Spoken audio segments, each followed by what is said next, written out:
Hello guys, আমাদের বেথুয়াডাহরির কালী পুজোর ঠাকুর ও প্যান্ডেল তোমাদের সাথে কিন্তু এখনও শেয়ার করে হয়ে ওঠেনি। তো একটা একটা করে সব কিছু তোমাদের সাথে শেয়ার করব। তো প্রথমেই যে ঠাকুরটা দেখলে সেটা হলো আমাদের বেথুয়াডাহরির পাগল কালীমা। তো কেমন লাগলো জানিও। তারপরে এই যে দেখো চলে এসেছি, এটা হচ্ছে ভেড়ামারার প্যান্ডেল, যেটা কিন্তু খুব সুন্দর করেছিল আর ঠাকুরটাও কিন্তু সুন্দর হয়েছিল। তারপরে ওখান থেকে বেরিয়ে এই যে দেখো আমরা কিন্তু পেয়ে গিয়েছিলাম মায়ের প্রসাদ। তারপরে চলে এসেছিলাম এই প্যান্ডেলটাতে। তো এখানে দেখো প্রচুর বড় কিন্তু মাঠের মধ্যে প্যান্ডেলটা করেছিল।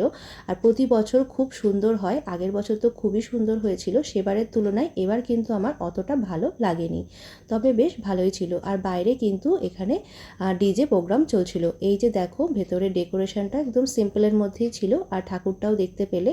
তো এখানে একদম পুরো লাইটিং চলছিল বিভিন্ন রকম। আর এই যে দেখো বাইরে কিন্তু এখানে যেহেতু প্রোগ্রাম চলছিল খুবই ভিড় ছিল।